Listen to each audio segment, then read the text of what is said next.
Hello Motor Rider World fans, and this is the brand new iconic Suzuki Hayabusa.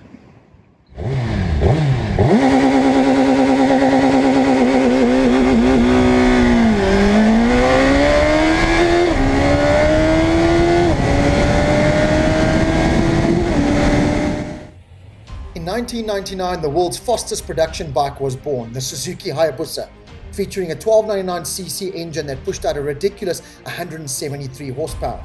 2008, the second gen was bigger and better with a 1340cc engine and 197 horsepower. The Hayabusa became a brand in itself, and fast forward to 2021, the third generation Hayabusa has now arrived.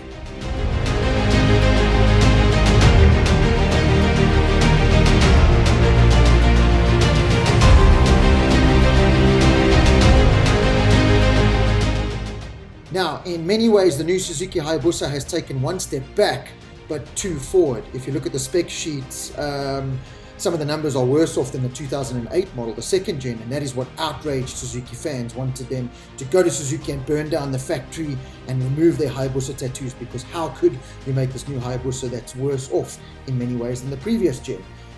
But as you can see in the styling department, it has been updated. It's had a facelift. It's had a couple of shots of Botox, and I love the fresher, more modern day styling. It really is that same Hayabusa look, same Hayabusa DNA, just made fresher and more modern. Every time I looked at this bike on the test, I fell more and more in love with it. I love the integrated indicators in the tail lights there, all new LED lighting front and back, integrated indicators in the headlight there as well, so nice little touch there from them. But the big talk is obviously the engine. It's still that 1340cc engine, not supercharged, and this again is what outraged people that wanted 1500cc supercharged engine that was in reality never going to come. Suzuki do say there's 550 new engine parts. It's now ride-by-wire throttle. It's got 3 catalytic converters to put it in line with Euro 5, and that's really what strangles the engine and makes it make less horsepower. It's got 187 horsepower, 150 newton meters of torque, whereas the previous 2008 second gen 195 horsepower, 155 newton meters of torque. So bigger numbers there, but Suzuki promised that the power delivery, there's more of a spread, and it's more usable and it's more punchy in that low to mid range. So that's what we were going to see. As you can see, it's obviously had updated electronics, a nice new dash that mixes the old school analog with fresh new digital. So love that look, fits in again with the Hayabusa DNA. It's got the Suzuki Intelligent Ride System, which includes the riding modes, your A mode, which is full power, B mode, which is full power, just delivered in a slightly softer way, and C mode, which I think is 70% of the power delivery of the overall bike. It also comes with 2 user modes that you can preset to your own customization there, with engine brake control, traction, wheelie control, quick shifter, and launch control. As you can see, you can go in there and just set those. So those are the main changes on the bike.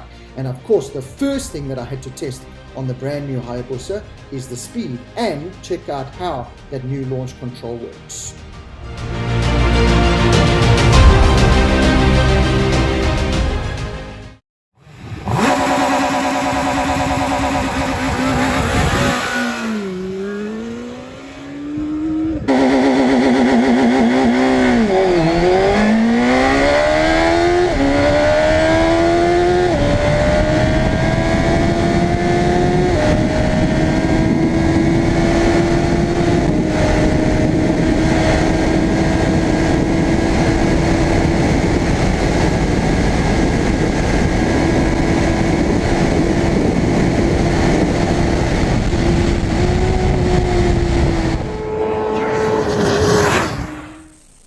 As you can see, the new Hayabusa is just ridiculously fast. It really is. I really enjoyed the launch control. It's got 3 settings, so you got 4,000, 6,000, and 8,000 RPM settings. I tried all 3. 4,000 was a little bit low, 6 was okay, but 8 I really enjoyed. That's what I used in the launch test most of the time.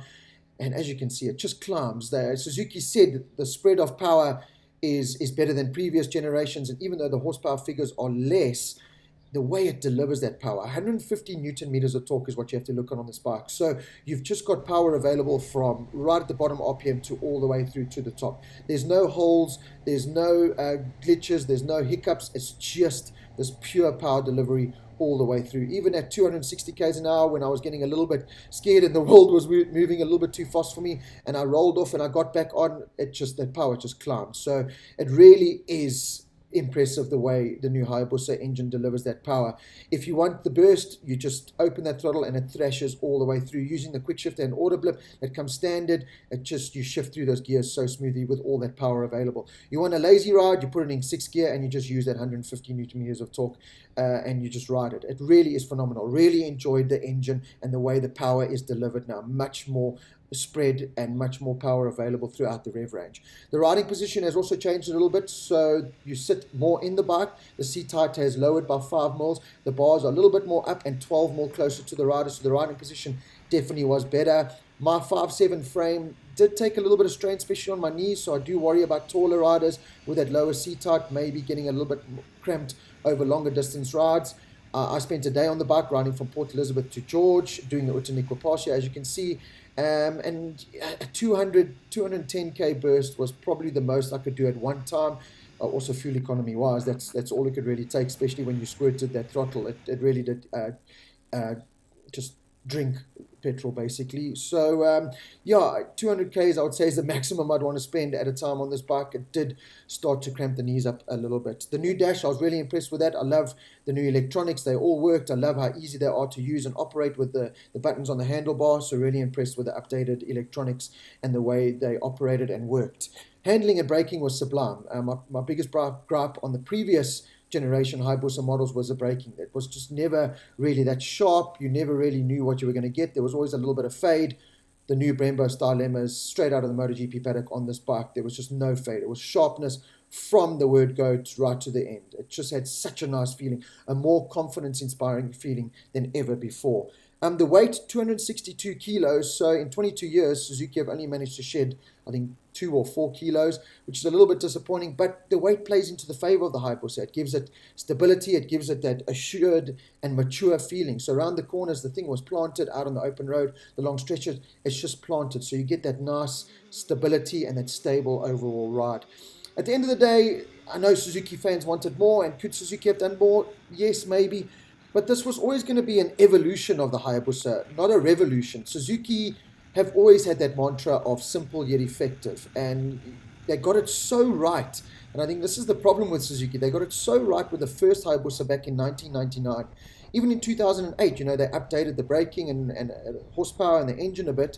But having to work with Euro 5.9, all the restrictions, it was always going to be hard to bring out this supercharged 1500cc motorcycle. And had they done that, the price then would have gone bonkers, and then it would have been out of reach for Suzuki fans, and then they would have really been cross.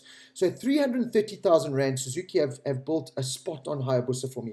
It's an evolution of Hayabusa in every way. It's that same Hayabusa DNA that the world has loved. So Suzuki fans, there's no need to go down to Japan and burn down the Suzuki factory. And you don't have to get your Hayabusa tattoos removed, because the new 3rd generation Hayabusa is better than ever.